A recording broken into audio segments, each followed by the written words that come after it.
Over the past 6 months, the name of one young woman has come to evoke a powerful sentiment.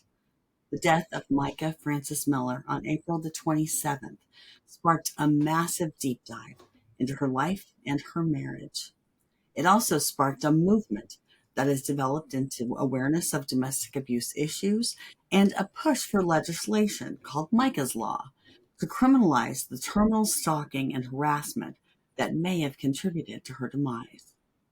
I'm Callie Lyons with FITSNews, and today we continue the conversation with Jen Wood, Research Director for FITSNews, and Rev Millie Joy, a mental health professional nearing the completion of her master's in social work, a pastor, survivor, TikTok commentator, and Justice for Micah proponent.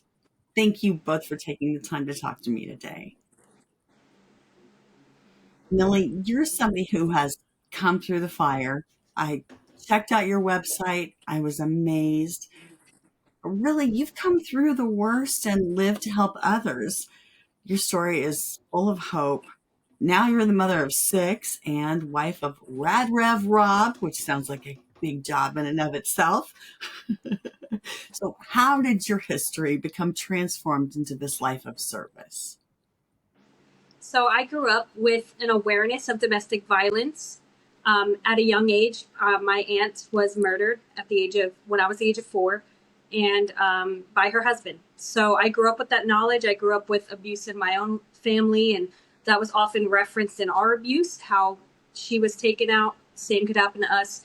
So thankfully, the cycle is broken because, when you grow up in something like that, you often carry that on into your adulthood. And I was so thankful that I married a man that did not treat me that way.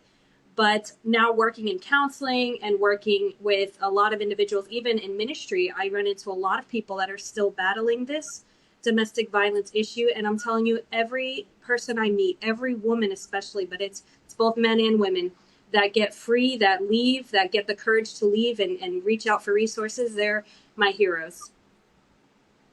Wow. Well, you're truly a hero. And I've appreciated watching your voice, especially I see you a lot on TikTok. I almost hate to call you a protester because you're not out there screaming. You have a very gentle, kind, and compassionate way about you, and very sympathetic to the cause, of course. Uh, it must feel kind of personal. But then again, you have met Micah. So tell us Mm-hmm. about that. So I was fortunate enough to meet her just a couple times. She worked in a coffee shop, and we were very close friends with the owners of the coffee shop and a lot of people that knew Micah. Some of her coworkers had babysat our children for years, and we had been in ministry with all of these people for a long time. So not just them, but other people, because I want to protect identities of people who have been concerned along the way, because there's people that have chosen not to protest and not to, just for their own safety and their own protection, and to not cause any strife or, within the city, because it's kind of like a small town, Myrtle Beach, in some ways. And the day that she passed away, or a couple days later, when people started really finding out, they started giving us calls like, you need to check this out. This is what we're being told happened, but this is really weird. Can you tell us what you think? And that's kind of what involved us in this whole thing. It's very interesting. When you met her, Mm-hmm. was it apparent that she was going through something? I'm just Not kind to of curious. me. And to me, it was so, I was not even a friend, really, if I'm honest. Um, when you're busy, and I just had my 6th baby, and we were there just after my 6th baby was born. It was the closing of the shop that she was working at. And it's very hard in those passing by to see what people are really going through, you know. But the people that were close to her, there were signs that they now, in hindsight, could see. But in the moment, people often don't know what to say or do, you know. And Jen, that's probably what we see a lot, isn't it? Yeah, I think, and what I've learned from Micah's close friends that I've spoken to is she was very protective of her faith as well as other people's faith. And she was hesitant to, share what she was going through she didn't want to impact other people's faith. They were at her husband's church. It really gave me a very different perspective on the position that she was in. But yeah, I definitely agree with what you've said. Yeah. Everything that I've learned about her in this process is backs up exactly what you said, and the confirmations that you've gotten from your testimonials. This is the kind of person she was. She was, even you can see in her Facebook posts and in how she was trying to minister to others despite her own pain and the things she was going through. She never quit to the very end, being a voice for others, even though she was going through unimaginable pain. And of course, now we have a little bit of a peek into that, or at least we think we do, based on police reports and court records and all of this evidence that has come to light since. And it's launched this unprecedented conversation, if you will, about mental health and a lot of things we don't usually talk about. We don't really talk a lot about spiritual abuse or church abuse, especially in the media. That's just not, until this year, that I don't know that I've ever covered that before. And then coercive control. And maybe you can help us with the definition of that, because it is kind of a broad term, but it does have a specific meaning. Yes, let me actually pull that up right now. And I know that we had talked about defining that. I just written a paper on Micahs Law, and Regina Ward just defined it so cleanly, so plainly. And there's some scholarly articles written by Diechter in 2018 that define coercive control. It's like a systematic pattern of behavior that includes intimidation, isolation, terror-inducing violence, or threats of violence. But it's very hard to detect because it uses a lot of strategy, a lot of logistical components, a lot of financial things that can't really be seen when assessing a relationship from the outside. It can look like a very normal relationship when you're just taking a look in, until the people start to realize what they're involved in. Interesting. And Jen, I can think of a couple of cases recently that you have covered. Jessica Barnes being one. Yeah, it's not, Control. it's not a topic. I've covered domestic violence for a while now, but it's coercive control. Well, in my head, I knew it existed. I didn't know that there was a specific terminology, and that there were some areas with laws enacted to prevent it. So it's definitely a new legal terminology for me. But in the cases that I've covered recently, there's just been so much of it, just from cutting people off from their families by taking control of their phones, to to cutting, like Micah's sister said that the alleged John Paul would frequently cut off access to her finances. Like, should they be out to lunch, and he would be unhappy with that, and he would cut off her credit card. Yeah. So there's a lot of things like that, and the possibility that I'm seeing that he was utilizing the mental health system as means of control, that hasn't been proven, but it is alleged. That frightens me. It makes me very sad for her. It's very concerning, and especially the way that the laws are in South Carolina.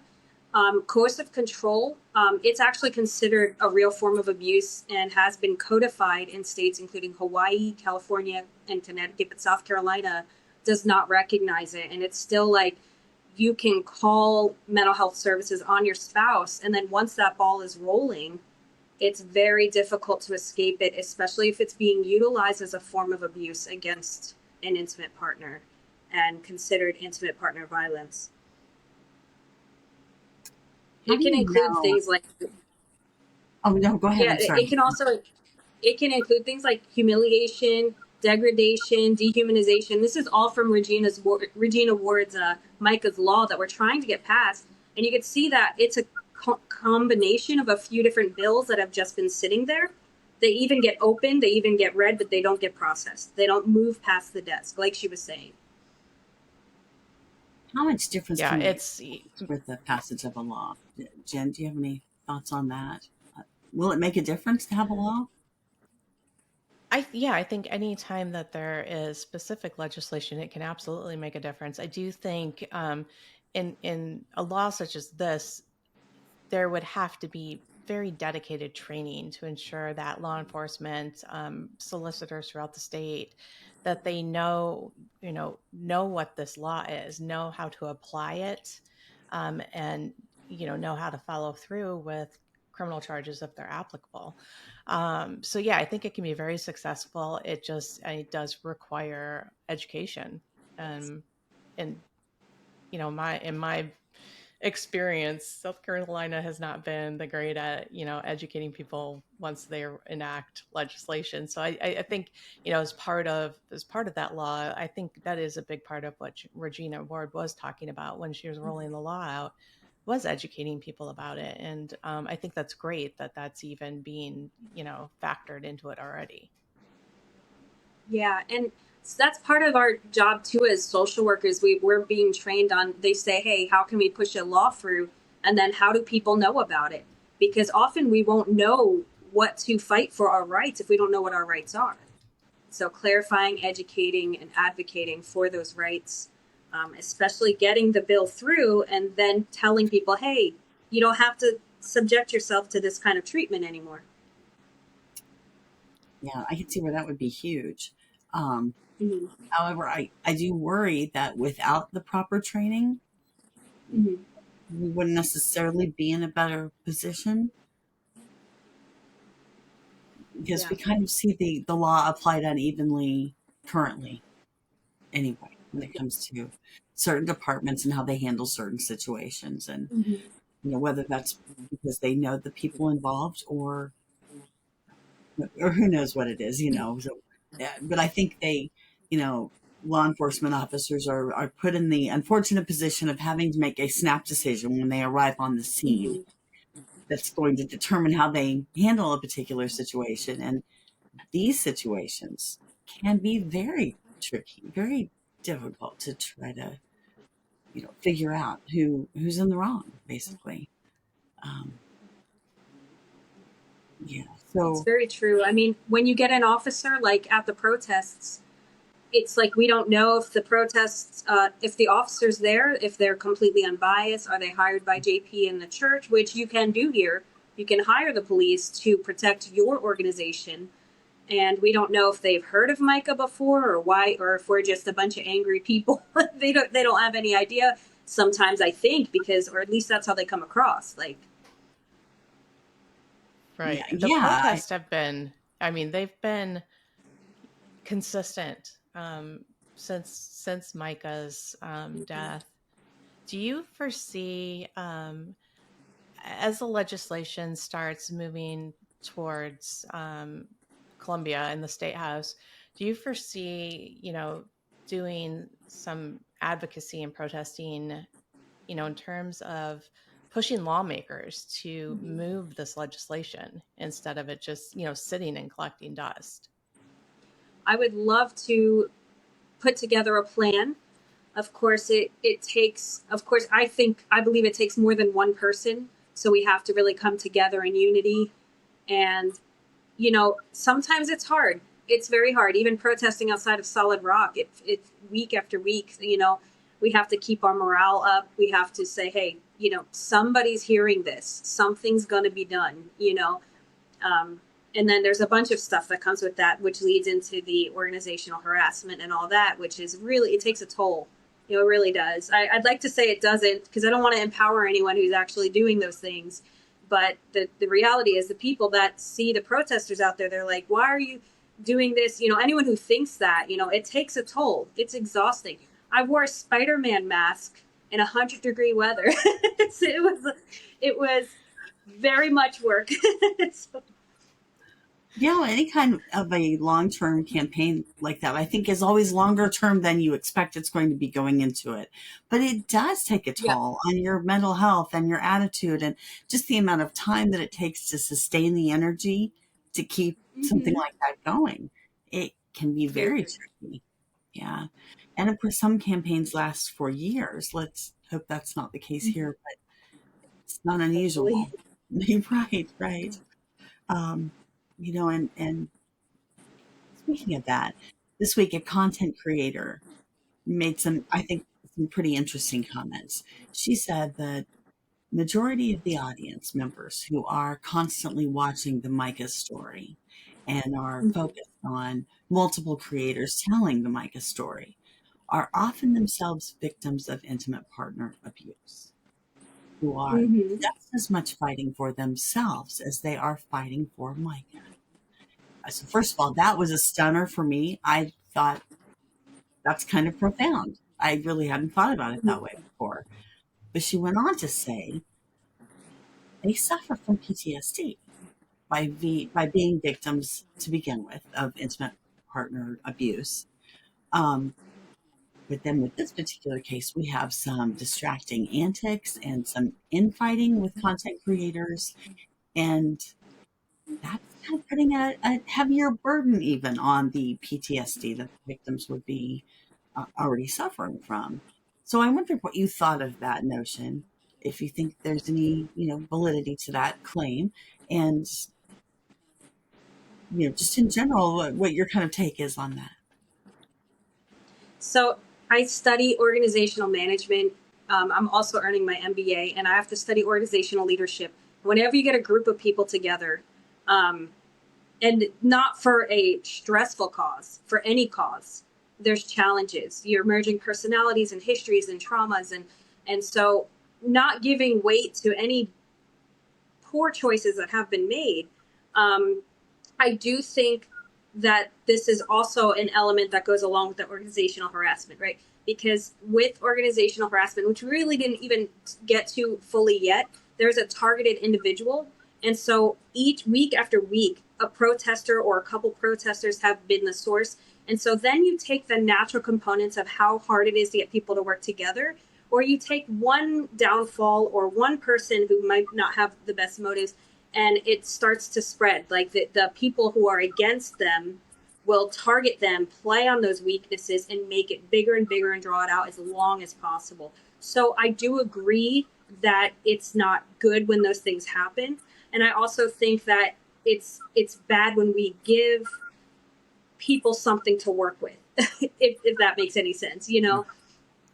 Yeah, it Yeah, does. I've found in terms of, the negativity, the more attention you give it, the more Mm-hmm. those voices tend to, they feed off of it. Yeah. So, we get a lot of tips regarding this, back and forth and the infighting. And Mm-hmm. it's like if you write on all of this, you're really taking away from what the real mission is and what Micah's family wishes for her legacy to be. So yeah, I found that discouraging, but sometimes you just gotta blink and shake it off and keep going. Yep. And I think you guys seem to be doing that well on your side. We're trying, and some of it is embracing. We knew things were going to come at us, but embracing that everyone's entitled to believe what they want. And a lot of times I think what happens with even some of these organizational issues or infighting like you're referencing, um, you have to give up the need to be right. You just let people believe what they want about you. We're here for justice for Right. Mike, and that's what the goal has to be. Right. I can't even remember where this quote came from. It was a book I read, but other people's opinion of you is none of your business. And That's right. that's something that, it's something that's been a lesson I've had to learn Mm-hmm. very strongly over the past 3 years. And I think as you get involved in pursuing justice in a cause like this, it's something you need to keep in mind. Yep. It's very true. It's very true. So, do you have any strategies that you practice as an individual to help you gear up for battle, maybe, or to help you go into these situations and maintain the kind of attitude that you need to go into it? Absolutely. It can be triggering subject, like you were just talking about. a lot of people drawn to this topic are drawn because we have something in common. And a lot of that has to do with how Micah was treated, or losing a loved one to domestic violence, or things like this. So immediately we're dealing with a triggering topic, and we're trying to fight for justice. So then there's that, plus there's the, we feel like there's more to this, but we're not being heard, so it's like that, and then that. And so some of the things for me, it's noticing my own emotions, being healthy with my own emotions, doing the work. I've gone to my own counseling. I have counseling through my school, so I can go anytime I want. Getting into counseling, working through your own stuff, scripture, first and foremost. I personally believe that there's a lot of scriptures that help regulate emotions throughout the process. And then just remembering the cause. You're going to have your good days and your bad days, especially when you work in advocacy. The advocacy is for everyone. It's not just for social workers, and that is what we're seeing. We're seeing a bunch of average people come to the streets and cry and scream and shout, Micah, justice for Micah, say her name, Micah Francis, and honor the divorce and separation that she was ultimately seeking and law enforcement could not offer or grant her for whatever reason. And so we're just doing our best to keep our mind focused. And that's what I do. That's what Rob and I do. We try to just stay focused. If someone would not like us, that's okay with us. And this is something that it take me a long time to learn. It's like, I bless you to not like me. It's okay. I still want the best for you. And we also, one thing I work on in my position is I try to maintain relationships with everyone as much as possible, which is hard because everyone wants you to pick a side. And then there's that infighting, pick this side, pick that side. I try to maintain relationship with everyone. I try to be a source of encouragement, support for everybody, because truly we all need it, Well, if anybody knows you can't please everybody all the time, it's a mom of 6. It's true. It's very true. You say it like it's true. Oh, I only have 2, and that was enough. That was the limit. 2 kids, and if they're both happy, it's a miracle. Yeah, right? It's true. It's very true. Well, before we move on, let's talk a little bit about organized harassment. How big of a part was that in Micah's case? Maybe you can tell us a little bit about how that played out and what you see. With Micah, we saw it a lot. I mean, we see it in the it was the course of control. They're like Siamese twins, course of control and organized harassment. And in organized harassment, we're still seeing it. We're seeing it against protesters. We're seeing it against anyone who stands against the narrative that or believes something other than what some people want them to believe. And it's beyond, it's very much an invasion. It's an invasion of boundaries. It's an invasion of personal space, but it's just enough to make you think that you're going crazy. And it's very hard to prove. And so it's really interesting scientifically, right? Because when we look at, I was reading an article called The Phenomenology of Group Stalking, which is another term used interchangeably with organizational harassment, by Lorraine Sheridan in 2020. And they basically state that it's a repeated, unwanted intrusion by one person or group of people into the life of another in a manner that causes distress, disruption, and fear. And they pick someone, and in this case, I see it shifting. I see multiple targets here, and they're called targeted individuals. And when we talk about the targeted individuals, a lot of people think that someone going through this would be someone, and this is no shame. Everyone can believe what they want, but the picture, when you label someone some type of way, you think they have like tinfoil on their heads, but we're talking about people who experience this are doctors and professionals, and they're credible people that are very, very intact in their, how they process and how they report what is happening to them and around them. And so that was actually in an article by Joe Pierre, a doctor in Psychology Today. He said that, it's been happening for like 15 years that we've been recognizing this as a form of harassment, where people will be surveillance, harassed, victimized by unknown forces. And they would typically even experience things like they would feel like they're being zapped by low frequency energy or be followed by unmarked police cars. But they're literally acclaimed novelists and doctors and reasonably well functioning professionals. It would surprise someone who has never heard of it, someone who's never gone through it. And I've already talked to a bunch of protesters this week and gotten a lot of reports of things that have been happening here in Myrtle Beach in real time. This is week after week, of people that have been experiencing things similar. Not the zapping part, but real harassment things that they're just like, what is going on here? And when the goal is to make you feel like you're crazy, which is very effective. Right.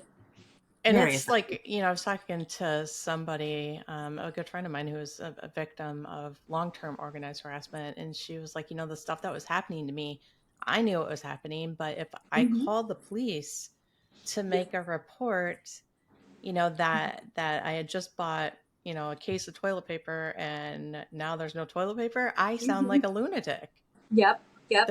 I've called the police. There's documentation that I called the police that, my toilet paper disappeared. She's like, I know I bought it. I only Yeah. have 2 kids. Yep. And she's like, just little things. Like I would look for a certain bowl and, it's a bowl I always have on the shelf and it's on another shelf. Yep. She's like, what do Like, I, like, how do I prove that? one of the first things that happened at the start of this Mica case, we were getting calls all the time. And one of the first things that happened is we got a call from someone who had experienced a similar case related to this case that had happened where there's like questionable things. And she started telling us all about this organized harassment. She said like her keys would go missing. And I kid you not, they would be in a tree. Yeah. Like in our backyard. Yeah. Like it's like the most bizarre thing. And so I've even created a list here of things that people are stating are happening to them here in Myrtle Beach. And I could share that if that's okay. Oh, please do. Okay, so there's some doxing going on of personal names, addresses, phone numbers, places of work. There's a groupthink rally against targeted individuals, right? And so there are real conflicts going on, but it is escalated at any opportunity. And so there'll be, false police reports on random protesters that aren't even accurate or don't even get their gender right because it's just literally not even true information. And this happens more often than not. Nails and tires, and we received only one. But there are several accounts of protesters, and one protester has gotten up to 7 nails in their tires since the start of the protest, even though before that they had not experienced that at all. Submission of false information, trying to, like newspapers or anywhere to get information out that is incorrect about individuals, slander and defamation, leading questions where screenshots are taken and conversations are skewed. People coming up to protesters' doors, knocking and ringing their doorbells despite, because they live in like retirement communities. They're young people, and there's like signs that say, please don't ring or knock, whether there's disabilities or dogs involved. And it's just really bizarre. Things that have never happened to these people before. Someone breaking into someone's porch, literally this happened last week, to steal protest signs. Nothing else, protest signs. There was a bunch of things on the porch, only the protest signs went missing.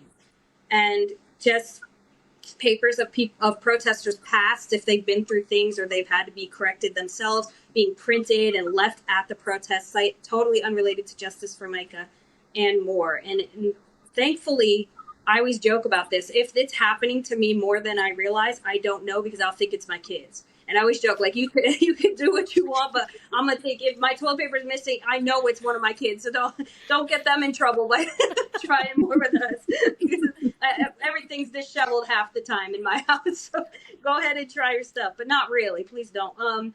But yeah, that's just the short list of things within a couple days that I could gather from a lot of the people that are experiencing who are trying to stand for justice for Mica. How sad. I mean, how sad that it would matter that much to somebody to not Mm-hmm. only take it on in a way that's not public and not out there. Like you're Yeah. being very much like you're standing up, your name's behind it. You're like, here I am. This is my How sad. And then also I always think to myself, if somebody's that serious about suppressing voices and Mm-hmm. suppressing a narrative, is there more? Is Right. there why? Yeah. Is it because of money? Is it Right. because they're covering up Mm-hmm. something? Somebody who's that invested in that, there's always a reason. Mm-hmm. Who would care that much? Who is it going to benefit to cause this kind of, you know, problems in the life of the protesters? And you think about how you would deal with things given a situation of certain people that might be offended by these protesters. How might you deal with it? You think your first inclination would be to be putting nails in people's tires, or stealing protest signs, or making it a big game. It's almost like this game, where it fulfills certain people, it seems. It's just like they love it. They love the drama. They love the attention. They love the negative, um, seeing the fight spark, if that makes sense. Oh yeah, like I remember for a while I would get it's like I got put on every political mailing list of and phone call. I got spam phone calls for months. Months. Mm-hmm. My husband got them too, and I'm like, "Really?" Wow. And it was all people didn't like what stories I was pursuing. Mm-hmm. And we're coming up with very creative reasons to let me know they were unhappy. Senior dating Unbelievable. app. That's the one where they get. I'm on every senior dating app. First of all, I'm Yeah. not exactly that old, and second of all, no, I didn't sign myself up. But and, Oh my goodness. yeah, and it is It's funny. wild. Doing it Right. is Right. funny. But on My the other hand, husband, my poor husband, I was like, if I tell him, he's going to tell me I need to stop doing what I'm doing. Like, I don't know why you're getting all those calls. Oh, it's so sad, the desperation. It makes you wonder why so desperate. Yep. Why? What yeah, is there to lose by just being authentic? You know, um, I think it could be intimidating when you do interviews and you work with professionals in mental health and behavioral analysts, and they're starting to put out there how a lot of the indicators, facial indicators, and body movements show dishonesty or deception.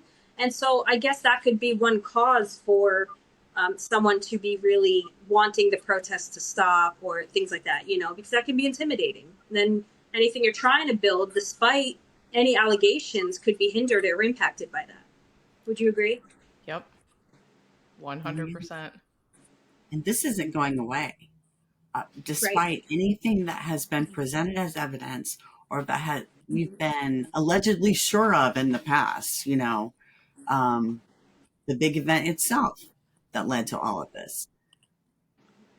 People aren't feeling like it's not settled. By no means is this settled. By no means. And I don't think there's any amount of That's right. evidence at this point that could settle it, quite frankly. So you mean it's not going to blow over in 2 weeks? Or Nope, ever, probably maybe. not. No, No. No. no. I had a feeling from the first story we did on this. I just, you just have a gut feeling. I connected with Micah. Um and the more I learned about Micah and the more I learned about her circumstances, I knew that this story wasn't going to be just like a 2 week, people get tired of it. And I'm glad. I think she deserves a voice, despite the circumstances, in which she passed away. Um, what happened in the months leading up to her death that are documented, Right. um, she deserves a voice. And we all know the statistics on domestic violence. The most dangerous time of a woman's life is trying to leave her abuser. And what are the odds that she would be trying to leave him? And then it's just very mysterious. A lot of people, despite what is reported or claimed, there's just many. Even I work with counselors and mental health professionals all over the city, just privately. I'd never name them, but I haven't found one that is convinced that this is how it has played out. And and all the friends, close friends and family, I mean, I've talked to so many of them, and Mm-hmm. it's one of the questions I ask is, what do you think happened? And none of them have said that the conclusion made by the Robeson County Sheriff's Department is what they think happened. Not one. Right. Not one. And this is a common belief all over the city. You either get these people that are really annoyed and fed up with it and they don't want to deal with it because they don't believe in domestic violence or something crazy like that, or you have us. And we're all just like, we can't say what happened, but something's not adding up. Right. And And we're that's not the going to stop. thing. Like if I could piece it together, if I didn't still have questions about, Micah's last day, but I do, I still have questions. I still don't Yeah. have the pieces I need to feel comfortable with the conclusion that was made. It's very true. Absolutely. I've tried to let the logic settle in, you know, just look Yeah. at the facts, let it settle. Mm-hmm. There's nothing settled about it. No. And in fact, it would be so much easier to just accept Oh, the yeah, narrative we've been told. I mean, we could move definitely. forward Right. and Right. honestly, when I look at the life that she lived, it would have been believable. Hmm. And it was the behaviors of others that ever drew my attention and said something isn't right here. Right. Mm-hmm. It's that where you're like, if this was truly the determination was accurate, Right. then why are so many people trying Mm-hmm. to shut people up? Right. I mean, And this, that alone just makes me go, yeah. And I'm telling you, I knew people that she was at their house the week of, and it doesn't set right with them. And there's just so many people that they're not just people that thought it was a neat story to research or it just touched them in some way, but they knew her. They yeah, knew her, and yeah, nothing lines up. Well, let's talk for a second about the protesters because it looks from the outside, like, especially this weekend, it looks like the rules are changing. It looks like there's Mm-hmm. almost a concerted effort to squeeze out the protesters by changing the rules, making it so they are on uneven ground. And so they're not sure what they are allowed to do, what their rights are, or when they are Mm-hmm. overstepping. So is that an accurate perception of what's going on there? It is an accurate perception, and I don't want to be too hard on all the officers. There's been some great ones, and there's been some, and by not so great, obviously, I'm saying that as one sided. On my end, I feel like we have had even a case where a person from the church aggressively charges one of the protesters, and I have it on video. And she goes up, and you got to remember that when you're just hearing these stories or watching them, you got to put yourself in the situation. You're standing there protesting, it's already a tense atmosphere, and a church member starts charging you very fast, very angrily, very aggressively, puts her hand on her arm, but we don't know what that action's going to lead to. We don't know what the intention is. And I can't remember what she said to her because it's on my video. So then the lady next to her protesting turns toward her while she's on the megaphone thing. And it's the lady with the megaphone that ends up getting reprimanded, not the church lady. Even though once you make physical contact, I mean, that could, under some definitions, be considered assault if it's unwanted, and especially with the approach. But nothing was done to the lady. Nothing was done to the church. It was all the protester holding the megaphone next to her. And I remember getting into a little bit of a tiff with one of the officers myself. I was like, are you serious? Like, how about she doesn't walk into the megaphone or aggressively approach the protesters and stay a distance away? But that it just seems like the rules, different officers seem to be knowledgeable or uphold certain rules. I don't know if they're purposely picking rules to confuse us, but there's often a rotation of officers there. And again, we don't know how much they know or how informed they are, what, connection they have to the church. We had leaders in the police office here in their churches as members, and this has become really interesting how there's connections to these places that make it hard for everyday citizens to voice their opinion or say, hey, this isn't right. So yeah, I mean, it does seem like it's changing. Now we have the fences where we can't even walk on the sidewalk that as taxpayers we pay for, and we're across the street, and now the megaphones are being taken. It's just like one thing after another. So we're holding the signs. Now there's things with the signs. It's just like, when you think of protests, I mean, I've seen protests where they're like lighting barrels on fire and throwing things. We literally have tried our best to abide Hmm. by every regulation. And, there's been some conflict, but really overall as a group, we get the what is it, the paperwork that says that we can protest. We try to let them know. We've been in contact. We've been civil with officers. It's been a little bit stressful with all of that. But thankfully, we have good leaders. Melissa, Allie, they've been good leaders and working really hard on their own time without a dime, just, trying to make this happen for the rest of us. Yeah, I'm very glad. Just to be clear, so you have to apply for a permit to protest? Is that the case? So we don't have to until a certain number of people show up. Oh, yeah, And the because it's hard too thing late. is, right. And Yeah. so we do it, and it's growing. So it's good because Mhm. awareness for justice for Micah is growing. People are showing up more at the protest. Since I took a break and then came back, there's been even more people than before when I took a break. And it's, yeah, we get the permit. We try to do everything by the books. We let them know we're going to be there. And then once we get there, we don't know what rules, we'll be faced with, or what happens is, I'll just say it. I'm trying to avoid using direct names, but Mhm. this is something I see happening is that John Paul's on his property, watching the cameras, on his phone, trying to cause conflict any which way. It seems like, to me, that seems like the intention, the motivation on his part. And then he'll call the police into it. And it just has been crazy with that. It really has been. He's certainly very Exactly comfortable what with you're that. saying. He's very comfortable with I'm going to pick up the phone and handle this Oh yeah, by calling the he's he authorities. he calls the police like more than any of us call our mothers. It's absolutely insane.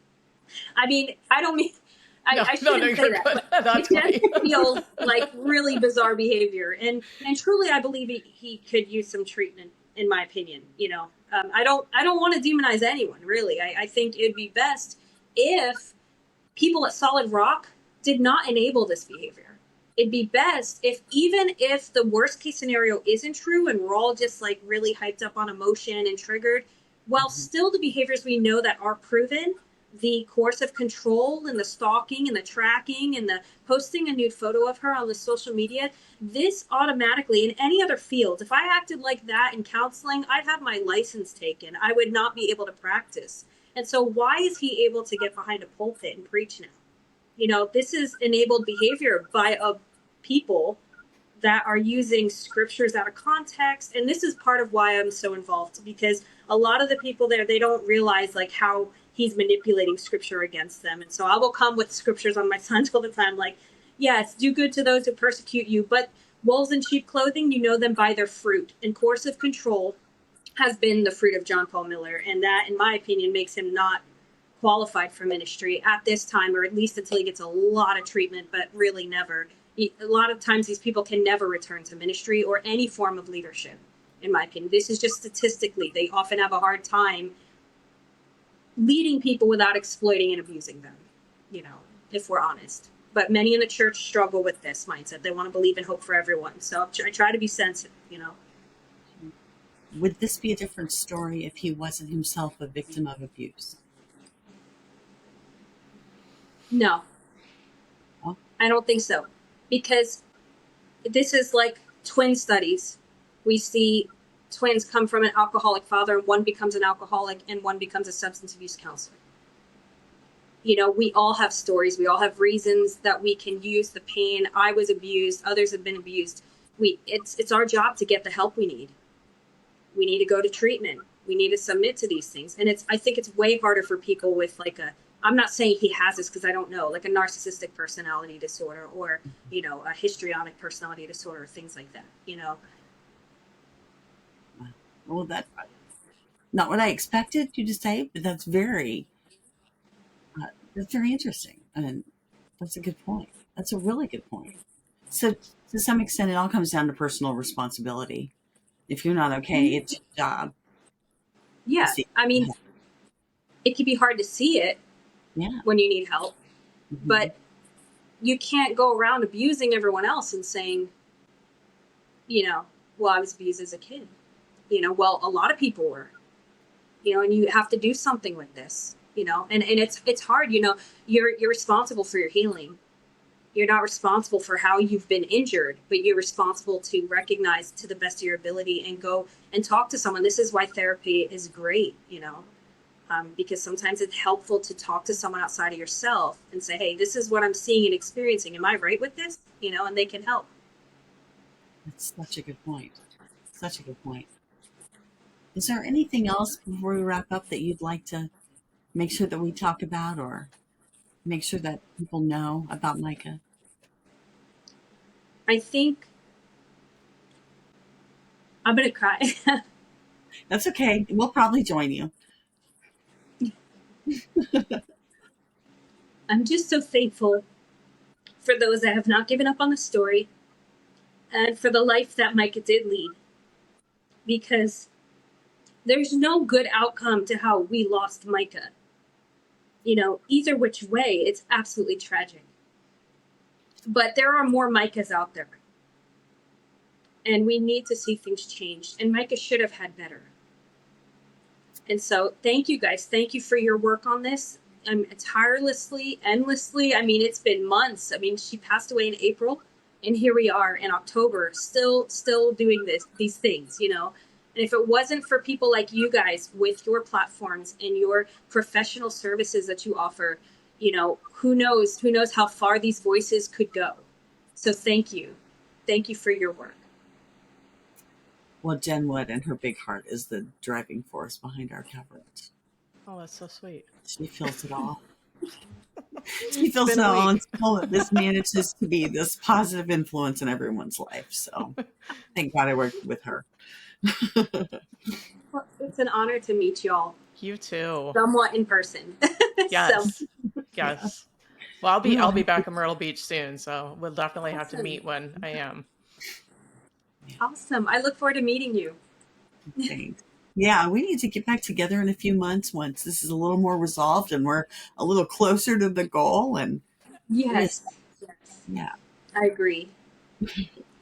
Thank you both for joining the discussion about some of the more difficult topics that have come front and center since the passing of Micah Francis Miller.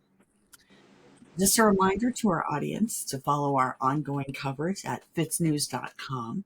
You can support our work by liking, sharing, and subscribing, and we sure appreciate it when you do. Also, you can find Millie's work at milliejoy.com. Is that right? Did I give the website? Yeah, okay, yeah. So look her up there. And doing a lot of great work. And I don't even know how you have the energy for 6 kids and pursuing multiple degrees, but you go, girl, for serious. Thank you. I have a good husband.